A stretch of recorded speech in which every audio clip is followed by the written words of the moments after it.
সমস্ত প্রশংসা সেই মহান করুণাময় আল্লাহ রাব্বুল আলামিনের, দরুদ ও সালাম প্রিয় নবী সাল্লাল্লাহু আলাইহি ওয়াসাল্লাম ও তার সঙ্গী সাথীদের উপর। প্রিয় ভাই সব, আপনারা এতক্ষণ পর্যন্ত নৈতিকতায় স্বাধীনতার ভিত্তি এই বিষয়বস্তুর উপরেই বক্তব্য শুনছিলেন। আমরা সেই বিষয়ের উপরে সংক্ষিপ্ত কিছু কথা রাখব। আপনারা জানেন যে আমাদের এই দেশ ভারতবর্ষ স্বাধীনতার ৭৭ বছর পার করে ৭৮ বছরে পদার্পণ করেছে। আমরা ছোটবেলায় স্কুলে পড়তে গিয়ে একটা গল্প পড়েছিলাম। সেখানে গল্পের মূল প্রতিপাদ্য বিষয় হলো স্বাধীনতা। একজন লোক জনবহুল একটা সড়কের মাঝখান দিয়ে হেঁটে যাচ্ছে। রাস্তায় গাড়ি ঘোড়া তাকে পিছন থেকে হর্ন দিচ্ছে, কিন্তু সে কোনোভাবেই সরছে না। সে রাস্তার মাঝখান দিয়েই হেঁটে চলেছে। যখন লোকেরা গিয়ে তাকে জিজ্ঞাসা করছে যে ভাই, আপনি রাস্তার মাঝখান দিয়ে হেঁটে যাচ্ছেন আর গাড়িগুলো হর্ন দিচ্ছে, আপনি কি শুনতে পাননি? লোকটা তার উত্তরে বলল, আমি স্বাধীন, আমি স্বাধীন, তাই আমি যেখান থেকে খুশি যেমন খুশি হাঁটতে পারি, চলতে পারি, যা খুশি তাই করতে পারি, তাই আমি এই রাস্তার মাঝখান দিয়ে হেঁটে যাচ্ছি। আজকে এই স্বাধীনতার ৭৭ বছর অতিক্রান্ত হওয়ার পরে আমরা এই স্বাধীন ভারতবর্ষের নাগরিক, আমরা নিজেদেরকে স্বাধীন বলেই বিবেচনা করি এবং এই স্বাধীনতার পরেই যে গণতান্ত্রিক পরিকাঠামোর মধ্য দিয়ে আজকে আমাদের দেশ এগিয়ে চলেছে, সেখানেও আমাদের দেশ স্বাধীন সার্বভৌম গণপ্রজাতান্ত্রিক রাষ্ট্র হিসেবে পরিগণিত। কিন্তু দুর্ভাগ্যের বিষয় যে আজকে এই স্বাধীন দেশে আমরা সেই স্বাধীনতা কেমন ভাবে ভোগ করছি, স্বাধীনতার মর্যাদা আমরা কেমন ভাবে নিয়ে এগিয়ে চলেছি, সেটাই আজকের আমাদের প্রতিপাদ্য বিষয়। এবং আমাদের সেই স্বাধীনতা কতটা স্বাধীনতা প্রাপ্ত হয়েছে, কতটা স্বাধীন, আজকে সেটা ভাববার অবকাশ এসেছে। আমরা আমাদের চারিদিকে সমুদ্র হিমাচল, যদি আমরা একটু চোখ কান খুলে রেখে লক্ষ্য রাখি, সেই কাশ্মীর থেকে কন্যাকুমারী আর গুজরাট থেকে সেই মিজোরাম ত্রিপুরা পর্যন্ত এই সমুদ্র হিমাচলের দিকে যদি তাকিয়ে দেখি, আমরা কি দেখতে পাচ্ছি? যে আমরা সেখানে সবাই বলছি স্বাধীন। এক শ্রেণীর মানুষ সেই স্বাধীনতা নিয়ে দাবাদাবি করছে, কিন্তু স্বাধীনতা কি জিনিস সে আদৌ উপলব্ধি করলো না। স্বাধীনতা বলতে কি বোঝায় সে আদৌ ভাবলো না। শুধু নিজেরাই স্বাধীন স্বাধীন বলে শুধু করতে চলেছে।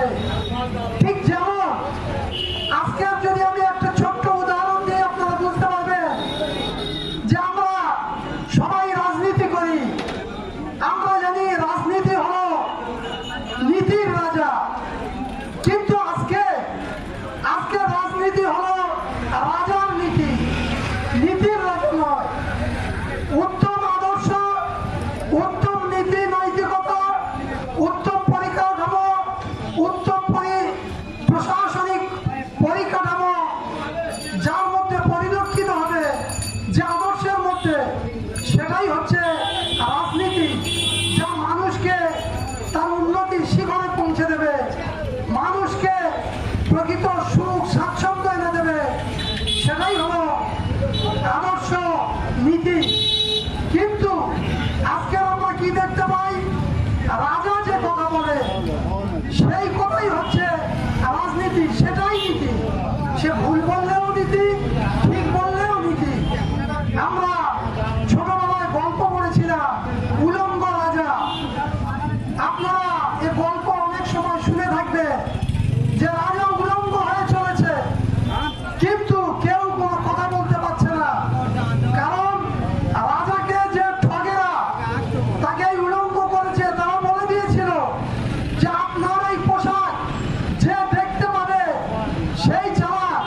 কৃষকের কাঁধে তার বাচ্চা ছেলে ছিল, সে তার বাবাকে বলছে, বাবা বাবা আমাদের রাজা তো উলঙ্গ ন্যায্য হয়ে রয়েছে।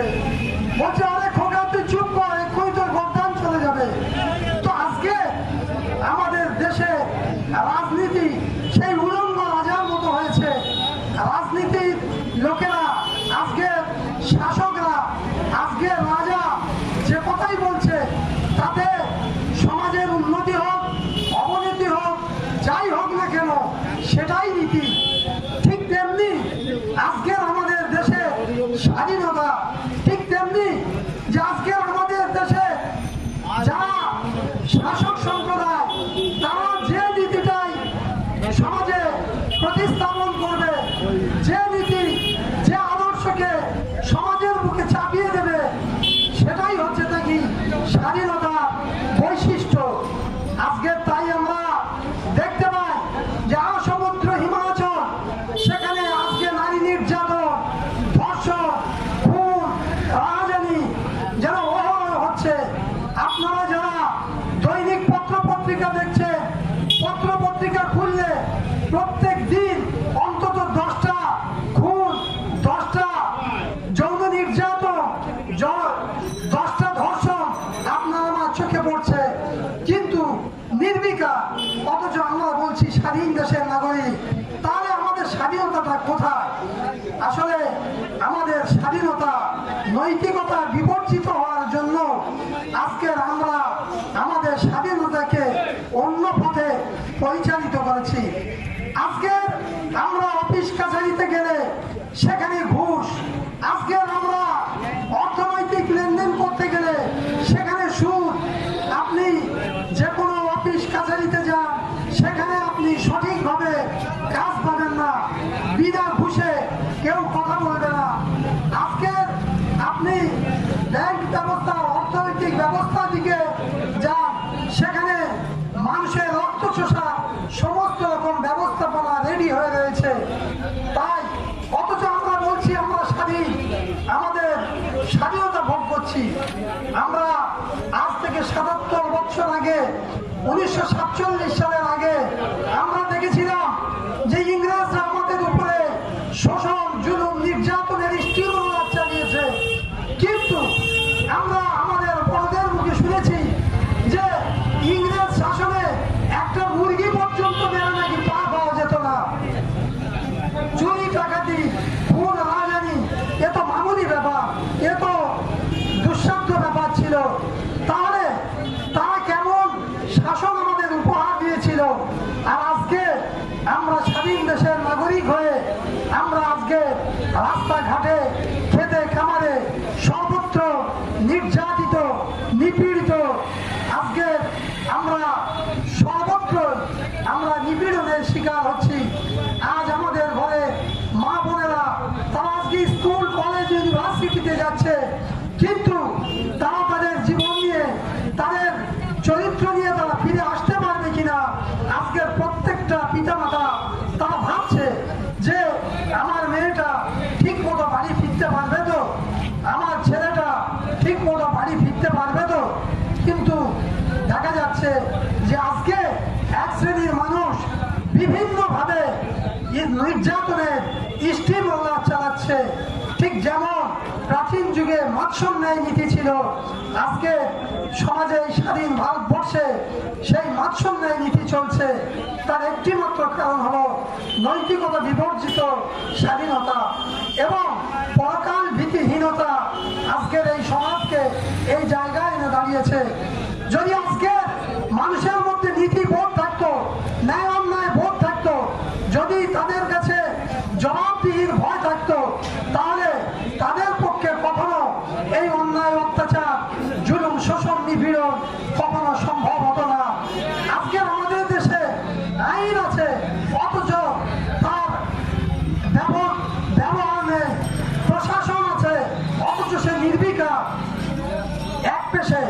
তার কারণ কি না, সেখানে প্রশাসনে যারা বসে রয়েছে তারা শুধু নিজেদের কথা ভাবছে, তারা জনগণের কথা ভাবছে না, তারা জনগণের কাছে জবাবদিহির কথা ভাবছে না, এবং সর্বোপরি তারা একদিন যে তাদের স্রষ্টার কাছে ফিরে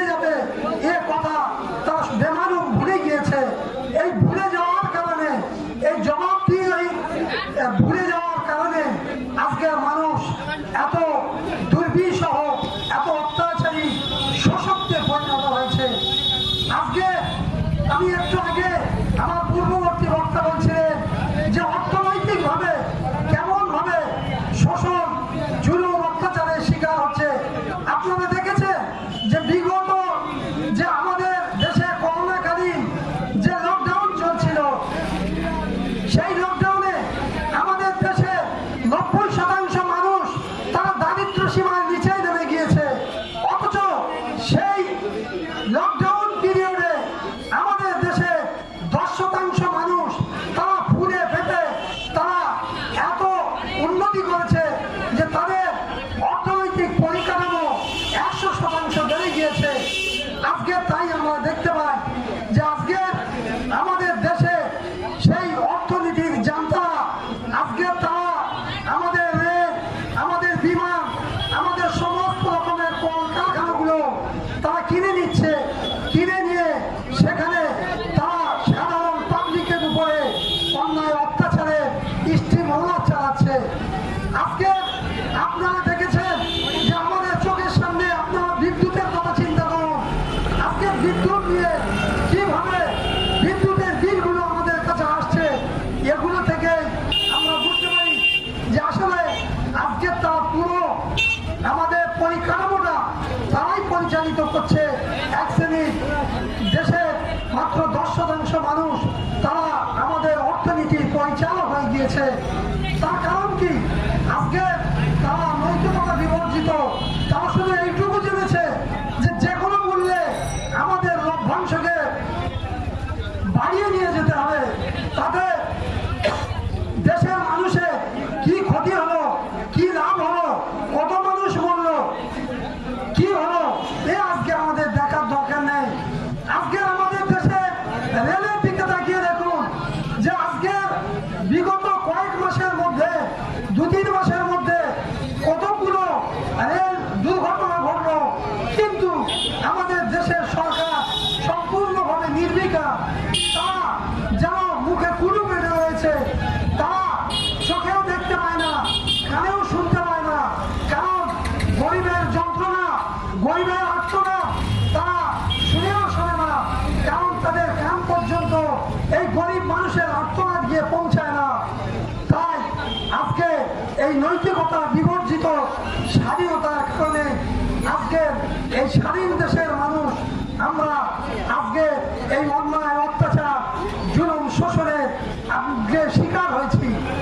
আমরা বিগত আজ এই 1 মাস ধরে আমরা আমাদের পশ্চিমবঙ্গের দিকে তাকিয়ে দেখলে দেখতে পাচ্ছি যে আজকে এই অভয়া কাণ্ড নিয়ে, আর্যিকর কাণ্ড নিয়ে আজকে কিভাবে সমস্ত দেশ নাড়া দিচ্ছে। আজকে সেই আর্যিকরে সেই আমাদের ঘরের বোনেরা, আমাদের ঘরের মেয়েরা তারা কিভাবে নির্যাতিত হলো, আজ পর্যন্ত তার কোনো বিচার ফেসলা হলো না, তার কোনো প্রকৃত অপরাধীকে তা ধরা পড়লো না। সেখানে আমাদের দেশের পুলিশ প্রশাসন, সিবিআই সবাই শুধু তদন্তই করে চলেছে, কিন্তু প্রকৃতপক্ষে কে দোষী তা ধরা পড়ছে না। অথচ দুর্ভাগ্যের বিষয়, আমরা যদি আমাদের চোখ কান খুলে দেখি তাহলে আমরা বুঝতে পারবো যে আরজিকর হসপিটালে 4 তলার উপরে এই দুর্ঘটনা ঘটলো, সেখানে কি কোনো সাধারণ পাবলিক ছিল? সেখানে নিশ্চয়ই কোনো সাধারণ পাবলিক ছিল না। সেখানে তো ছিল ডিউটিতে ডাক্তাররা ছিল, সেখানে তো ছিল নার্সরা ছিল, সেখানে স্বাস্থ্য বিভাগের কর্মীরা ছিল। তাহলে সেখানেই একটা মেয়েকে ধর্ষিত হতে হলো, খুন হতে হলো। অথচ আমাদের দেশের পুলিশ, আমাদের দেশের সিবিআই তারা বলছে এখনো পর্যন্ত আমরা প্রকৃত দোষী খুঁজে পাচ্ছি না। এটা কত বড় দুর্ভাগ্য! কারণ এই অপরাধের সঙ্গে ওই ডাক্তাররাই জড়িত, ওই অপরাধের সঙ্গে ওই স্বাস্থ্যকর্মীরাই জড়িত। না হলে ওই রাত 12টার সময় ওই 4 তলার উপরে একটা হসপিটালে 4 তলার উপরে সাধারণ পাবলিক কখনো যেতে পারে না। সাধারণ একজন পাবলিক কখনো গিয়ে এই খুন বা হত্যা বা ধর্ষণ করতে পারে না। কারণ যখন একজন সাধারণ পাবলিক গিয়ে সেখানে ধর্ষণ করবে, খুন করবে, তাহলে সেখানে নিশ্চয়ই চেঁচামেচি হবে, সেখানে আওয়াজ হবে, কিন্তু কোনো কিছুই হলো না। অথচ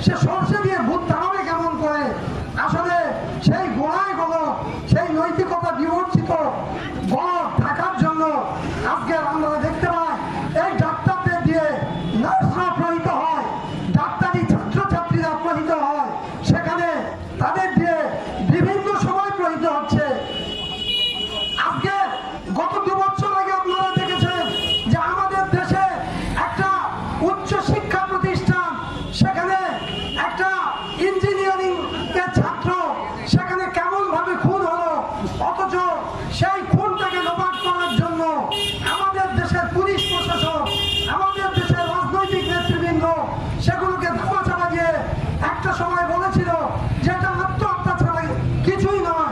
কিন্তু যখন সেই ছেলেটার মা কলকাতা হাইকোর্টে যখন সে কেস করলো, বারবার আপিল করার পরে যখন তার লাশ কবর থেকে তুলে নিয়ে আবার তার পোস্টমর্টম হলো, তখন ধরা পড়লো যে তার কানের নিচে গুলি করা হয়েছে, তার মাথার খুলিতে গুলি করা হয়েছে। অথচ তারা নির্বিকারে সেই শিক্ষা প্রতিষ্ঠানের যিনি অধ্যক্ষ, আমাদের দেশের পুলিশ প্রশাসন সবাই একটা বলে দিয়েছিল ও ছেলেটা আত্মহত্যা করেছে। কি দুর্ভাগ্যের বিষয়! এই তো আমাদের দেশের প্রশাসনিক অবস্থা। আজকে তার জন্য কিন্তু আমাদের দেশে শিক্ষিত সম্প্রদায়, আমাদের দেশের সংবাদ মাধ্যম একদিনের জন্য গলা ফাটায়নি, কারণ সে ছিল একটা বিশেষ সম্প্রদায়ের ছেলে, তাই তার জন্য এরা গলা ফাটায়নি। তো তাই আজকে আমাদের দেশে এই শুধু অভয় নয়, এই অভয় হত্যাকাণ্ডের পরেই আমরা দেখেছি ওই একই দিনে উত্তরাখণ্ডে একজন নার্সকে সে হসপিটালের ডিউটি সাথে বাড়ি ফিরছিল, সেখান থেকে তাকে তুলে নিয়ে গণধর্ষণ করে তাকে হত্যা করা হয়েছে। তারপরে মহারাষ্ট্রে দুজন কিশোরীকে, দুজন বাচ্চাকে নিয়ে তাদেরকে ধর্ষণ করে হত্যা করা হয়েছে।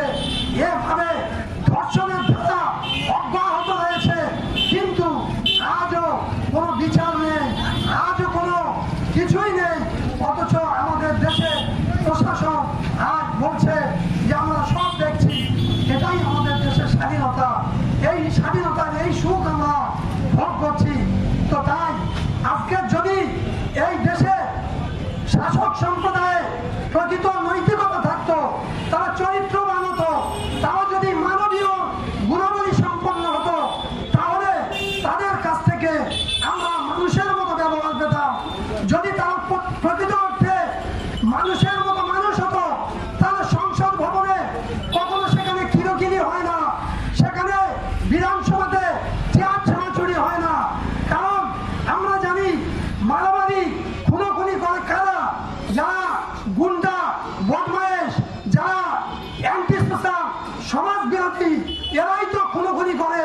তাহলে বিধানসভাতে গিয়ে, লোকসভাতে গিয়ে, রাজ্যসভাতে গিয়ে যারা ঘুষোঘুষি করে, যারা কিরকিরি করে, যারা একজন আরেকজনের উপরে ধমকাতে যায়, মারতে যায়, তাহলে তারা কেমন চরিত্রে, কারা তারা আজকে আমাদের ভোট নিয়ে তারা লোকসভা রাজ্যসভাতে গিয়েছে, তাদের চরিত্র কেমন, তারা প্রকৃত মানবীয় চরিত্র আছে কিনা আজকে ভাববার বিষয়।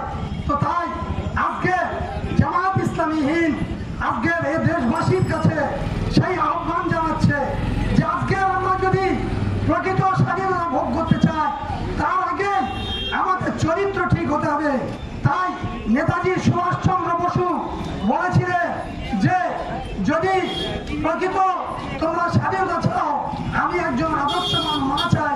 যদি একজন আদর্শবান মা আমাকে উপহার দিতে পারো, তাহলে আমি আদর্শবান স্বাধীনতা সংগ্রামী উপহার দেব এবং তার দ্বারাই দেশ স্বাধীন হবে। সেদিন যে কথাটা নেতাজি সুভাষচন্দ্র বসু বুঝতে পেরেছিলেন, কিন্তু আজকে আমাদের দেশের শাসক সম্প্রদায় সে কথাটা বুঝতে পারেনি, কিংবা বুঝেও বোঝে না, শুধু নিজেদের আত্মস্বার্থ চরিতার্থ করার জন্য তারা তাদের এই চরিতার্থ করার লালসাকে পূরণ করে চলেছে। তো তাই আজকের আমাদের দেশে, এই স্বাধীন দেশে আজকে আমরা পরাধীনতার মতো অবস্থান করছি। আজকের আমাদের দেশে সমস্ত সম্পদ থাকা সত্ত্বেও আজকে আমরা চরম মুদ্রাস্ফীতি, আজকে জিনিসপত্রের দাম আকাশ ছোঁয়া, এক শ্রেণীর মানুষ সেখানে কোটি কোটি টাকা তারা আত্মসাৎ করছে, আর আরেকদিকে মানুষ দারিদ্র সীমার নিচে নেমে যাচ্ছে। আজকে যদি আপনারা লক্ষ্য রাখেন, দেখবেন যে আপনি একটা সাধারণ ইলেকট্রিক গ্রাহক, আপনার 2 মাসের বিল বাকি পড়েছে, আপনার ইলেকট্রিক্যাল লাইন কেটে দেওয়া হচ্ছে। অথচ এই সমস্ত শিল্প কারখানার মালিকরা যারা কোটি কোটি টাকা ইলেকট্রিকের বিল বাকি রয়েছে, অথচ কই তাদেরকে লাইন কাটছে না, ব্যাংকের লোন আপনি 50,000 কিংবা 1 লক্ষ টাকা দিতে পারেননি, তার জন্য আপনার বাড়িতে 3 বার নোটিশ আসছে, আপনাকে ডাকা হচ্ছে। অথচ আজকে সেই বেউল চকসি থেকে শুরু করে আজকে সেই সমস্ত কিংফিশারের মালিকরা তারা আমাদের দেশের ব্যাংক থেকে হাজার হাজার কোটি টাকা তারা ব্যাংকের লোন নিয়ে তারা আত্মসাৎ করে তারা সব বিদেশে গিয়ে তারা আনন্দ ফুর্তি করছে, অথচ তাদের গায়ে হাত দিচ্ছে না। তাহলে এটাই কি স্বাধীনতার মূল স্রোত? এটাই কি স্বাধীনতার মূল্য? তো তাই আজকে আমাদের ভাববার সময় এসেছে যে নৈতিকতাবিহীন মানুষ কখনো তার কাছ থেকে আমরা ভালো জিনিস আশা করতে পারি না। তাই আগে আমাদের চরিত্র তৈরি করতে হবে। নৈতিকতার মান যতক্ষণ না পর্যন্ত আমরা বাড়াতে পারবো, আমরা প্রকৃত একজন মানুষ হিসেবে যতক্ষণ না গড়ে উঠতে পারবো, ততক্ষণ পর্যন্ত আমাদের কাছ থেকে মানুষ সঠিক কিছু মূল্যবোধ পাবে না। তো তাই আজকে আমাদের প্রকৃত নীতি নৈতিকতার ভিত্তিতে যদি আমরা আমাদের চরিত্রকে গড়ে তুলি, তবে আমরা আগামী দিনে উপযুক্ত মানুষ গড়ে তুলে আজকে আমাদের প্রশাসনের ওই কাঠামোয় আমরা পৌঁছে দিতে পারবো। তাই এই আহ্বান রেখে এখানেই আমি আমার সংক্ষিপ্ত